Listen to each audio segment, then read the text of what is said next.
கதை கேட்க வந்திருக்கும் அன்பு உள்ளங்களுக்கு வணக்கம். இன்று நாம் கேட்கப் போகிற கதை எழுத்தாளர் பாலேஸ்வரி அவர்களின் சுமை தாங்கி எனும் தொகுப்பிலிருந்து டெரலின் ஷேட். கதையின் குரலாக நான் சுஜிதரன் இலங்கேஸ்வரி. இந்த கதை உங்களுக்கு பிடிச்சிருந்தா லைக் பண்ணுங்க, ஷேர் பண்ணுங்க. கதை டெரலின் ஷேட்.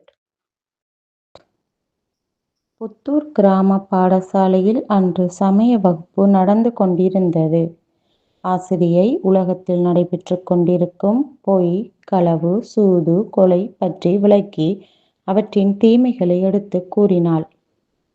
அடுத்த கிழமை தீபாவளி எதிர்நோக்கி வந்து கொண்டிருந்தது. ஆகவே இடையில் ஆசிரியை பல தீமைகளைச் செய்த நரகாசுரன் சக்தியால் அளிக்கப்பட்ட கதையை மிகவும் சுவாரஸ்யமாக கூறிக்கொண்டிருந்தாள். அதற்கிடையில் வகுப்பில் ஒரு பேச்சுக்குரல். ஏண்டா, உன் அப்பா உனக்கு தீபாவளிக்கு உடுப்பு வாங்கி விட்டாரா? அது முரளியின் பரிதாப குரல். பின் என்னப்பா கேள்வி இது? அடுத்த கிழமை தீபாவளி என்றால் இன்னும் உடுப்புகள் வாங்காமலா இருப்பான்? எங்கடப்பா இம்முறை டவுனுக்கு போய் எனக்கும் தம்பிக்கும் நல்ல டெரலின் ஷர்ட் வாங்கி வந்திருக்கிறார்.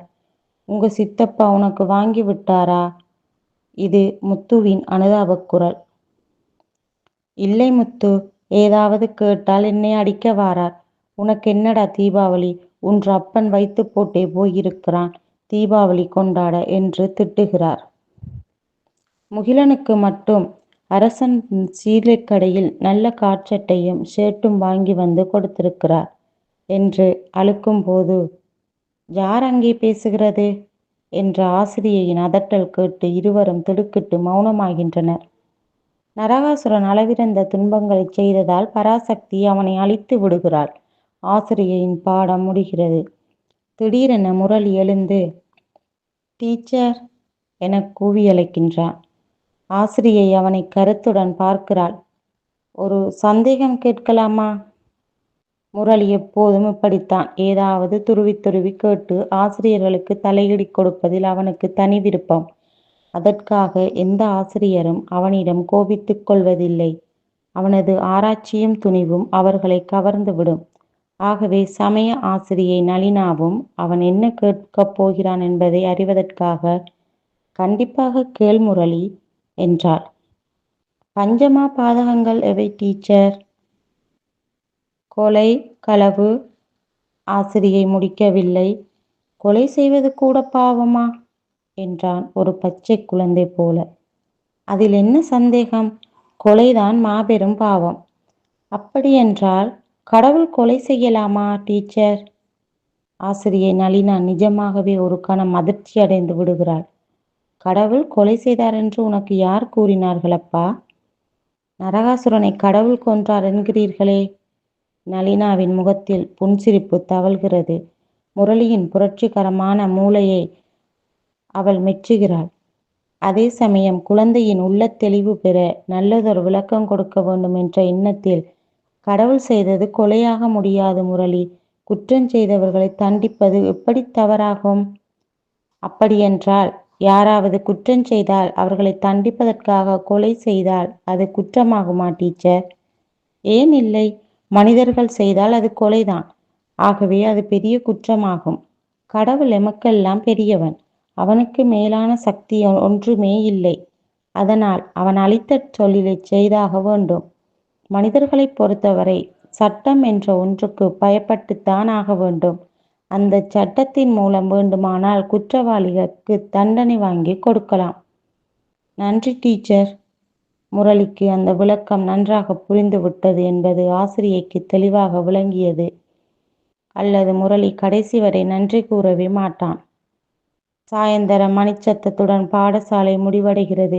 சிறிது தூரத்தில் மாணவர்கள் கூட்டம் கூட்டமாக வீடு செல்கின்றனர். சிறிது தூரத்தில் முரளியும் முத்துவும் ஏதோ பேசிக்கொண்டே நடக்கின்றனர். டேய் முத்து, எங்க சமய டீச்சர் சட்டப்படி குற்றவாளிகளுக்கு தண்டனை வாங்கி கொடுக்கலாம் என்றாரே, இப்படி என்றால் என்னடா? முரளியின் குரலில் ஆர்வம் இலையோடுகிறது. அப்படியென்றால் யாராவது குற்றம் செய்தால் நாம் போலீஸில் போய் ரிப்போர்ட் பண்ண வேண்டும். அவங்க குற்றவாளியை பிடித்து நீதி ஸ்தலத்தில் தண்டனை வாங்கி தருவார்கள். முத்து தனக்கு தெரிந்ததை விளக்குகிறான்.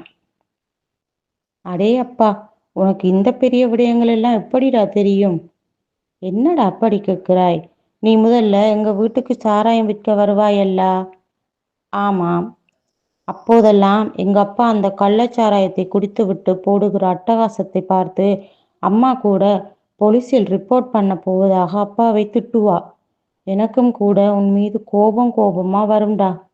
நீ சாராயம் கொண்டு வரும்போது உன்னை அப்படியே போலீஸிலே பிடித்து கொடுத்துடணும் என்று கூட நினைப்பேன். ஆனால் ஒரு நாள் சித்தப்பாவின் கட்டளைப்படி நீ யாருக்கோ சாராயம் விற்க மறுத்தபோது அவர் உன்னை அடித்தார் அல்லவா? அதை பார்த்ததும் எனக்கு உன்மேல் பரிதாபமாக இருந்தது. அதனால் அந்த யோசனையை கைவிட்டேன். இப்ப எங்க அப்பா குடிக்கிறதில்லடா. எங்க அப்பா இப்ப நல்லவராயிட்டார்.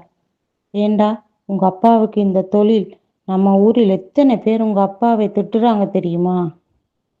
அதுக்கு நான் என்னடா செய்யட்டும்? அதுதான் அவருக்கு லேசான தொழிலாம். வீடு வீடா கொண்டு போய் கொடுக்கத்தான் நான் இருக்கேனே. சரி, வந்துட்டு நான் வாரேன்டா கூறிக்கொண்டே முரளி தன் வீட்டை நோக்கி நடக்கின்றான். அவன் சிறிய மனம் சொல்ல முடியாத பல சிந்தனைகள்.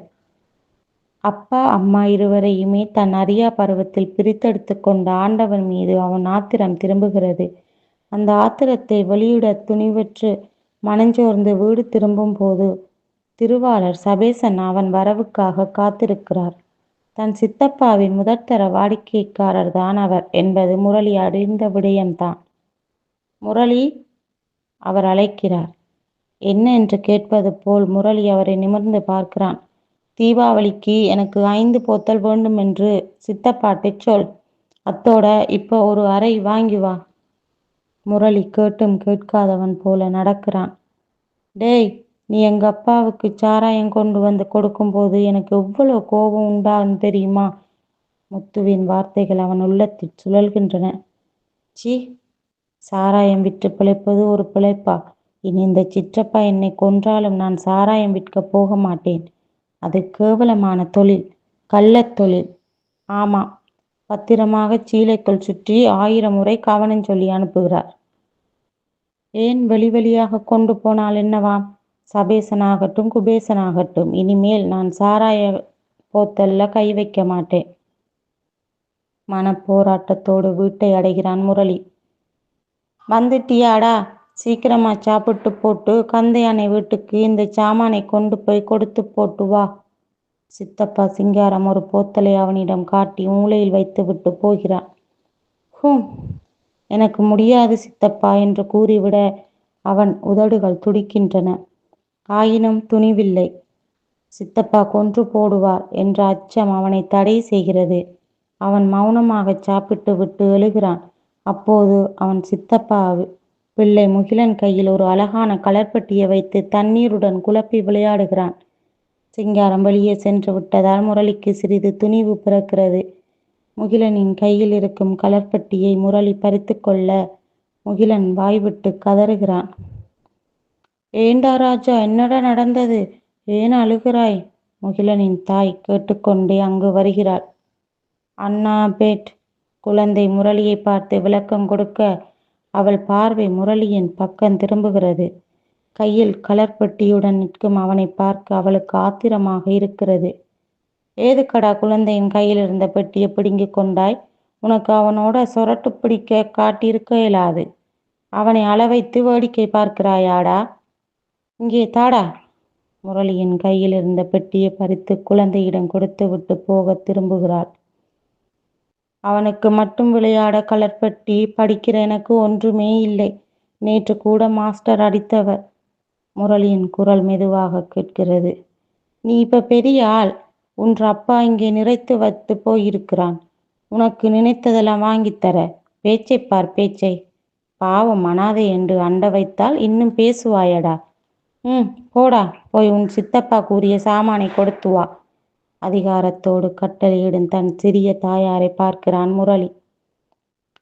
சிங்காரம் வீட்டில் இல்லை என்ற துணிவில் மிகவும் சரளமாக பிறக்கின்றன வார்த்தைகள். எனக்கேலாது. இனி நான் சாராயம் விற்க போக மாட்டேன். அது மிகவும் இழிவான தொழில், கள்ளத் தொழில். என்னால் முடியவே முடியாது. என்னடா, என்னடா முடியாது?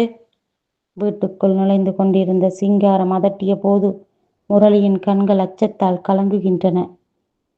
அவன் இனி சாராயம் விற்க மாட்டானாம்.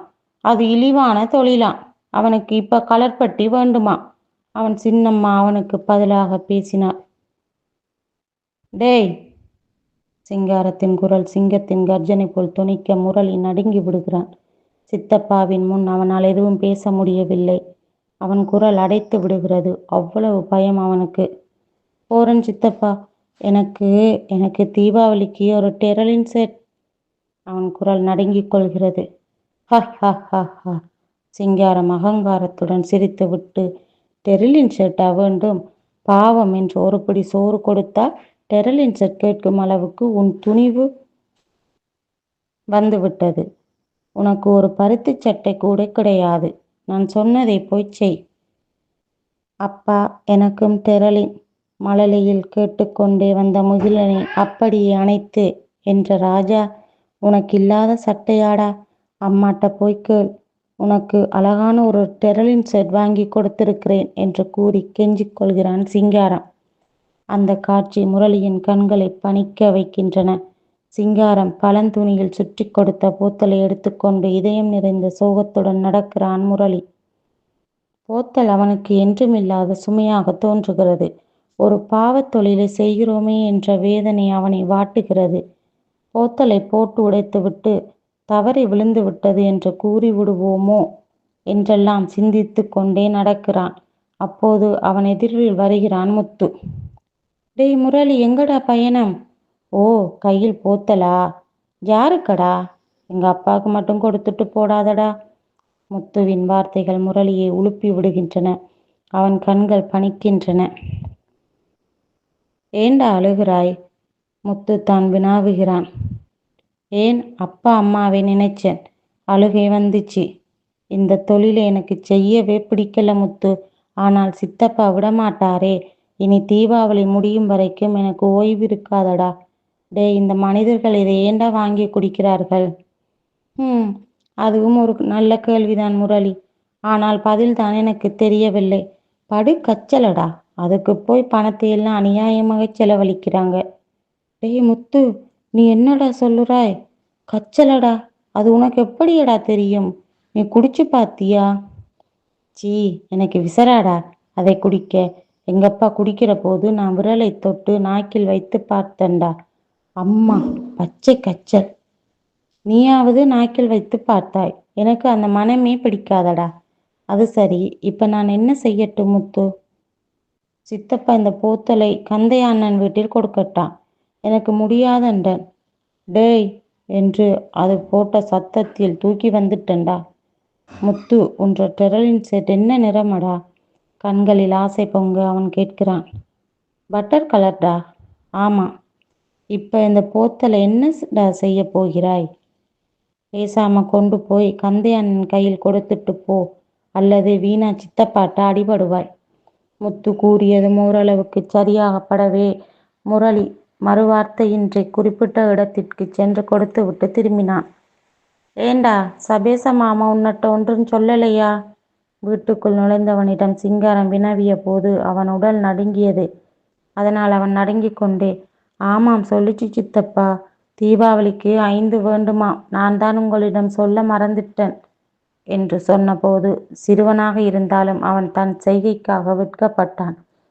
காலையில் கற்றுக் கொடுத்த ஆசிரியையின் போதனை அவன் கண்முன் நின்றது. பொய், களவு, கொலை, சூது, மது எல்லாம் பாவமான செயல்கள். ஆயின் அவன் கூடத்தான் பாவம் செய்து விட்டான். அதை செய்யாவிட்டால் அவனால் தப்பித்து கொள்ள முடியாது. கடவுளே, என்னை மன்னிச்சிடு என்று பிரார்த்தித்தது அவன் பிஞ்சு உள்ளம். நரகாசுரனை கடவுள் அழித்தார். அவன் செய்த அட்டூழியங்களை பொறுக்க முடியாது என்று தேவர்கள் முறையிட்டதால் அவன் அழிக்கப்பட்டான். அப்படியானால் சித்தப்பா கூட தான் மனித குலத்திற்கு கொடுமை செய்கிறார். அவரை நானே அழித்து விட்டால், சாப்பாட்டில் ஏதாவது நஞ்சை கலந்து விட்டால் முடிந்தது. ஆனால் டீச்சர் தான் கொலை செய்வது பாவம் என்று கூறினாரே. யாராவது குற்றம் செய்வது தெரிந்தால் நீதிஸ்தலம் மூலம் தண்டிப்பதுதான் சட்டம் என்றார் முத்து. எங்கள் கிராமத்தில் தான் போலீஸ் ஸ்டேஷன் இல்லையே. 2 மைல் நடக்க வேணும். அதெல்லாம் நமக்கு முடியாது. கொலை செய்வது பாவம் என்றா கூட பாதகமில்லை. ஆனால் முகிலன் பாவமே. பிறகு அவனும் என்னைப் போல கஷ்டப்படணும்.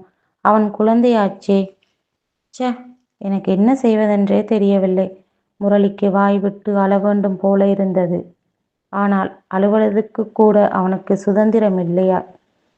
அதனால் அவன் சிங்காரத்தின் கட்டளைப்படி போத்தலை தூக்கி கொண்டு நடக்கிறான். நாட்களும் நகர்ந்து கொண்டே இருந்தன. தீபாவளியும் நெருங்கிக் கொண்டு வந்தது. அக்கம் பக்கமெல்லாம் தீபாவளியை வரவேற்பது போல் பட்டாசுகள் வெடித்தன. பார்க்கும் இடமெல்லாம் தீபாவளி அமர்க்களம். முரளிக்கு மட்டும் எதுவுமே பிடிக்கவில்லை.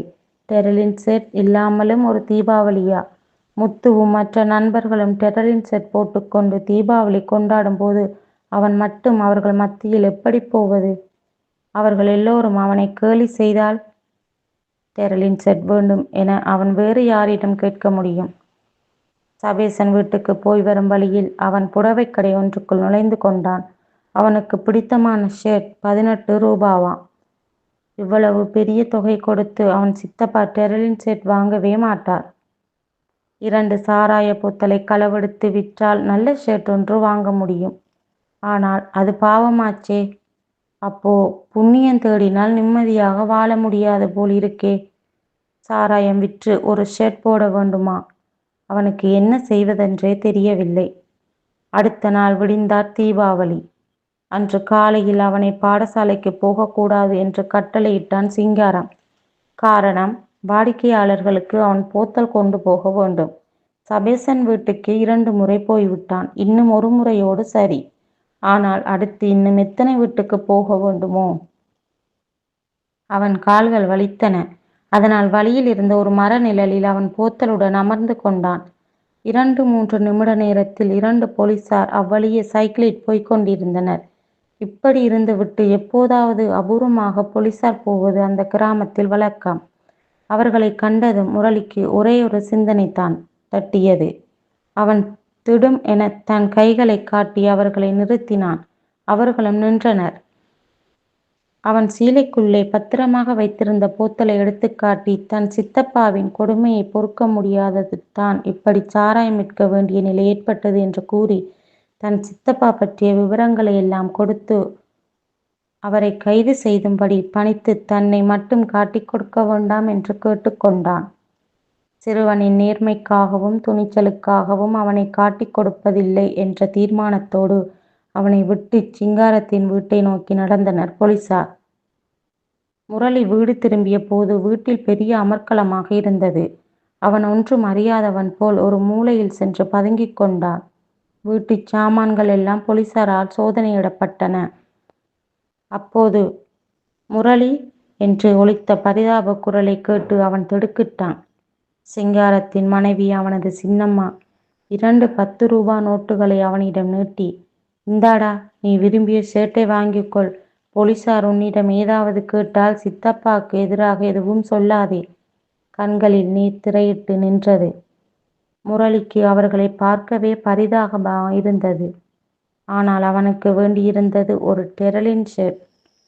அதனால் வேறு சிந்தனைக்கு இடமின்றி துள்ளிக்கொண்டு கடைப்பக்கம் ஓடினான் அவன்.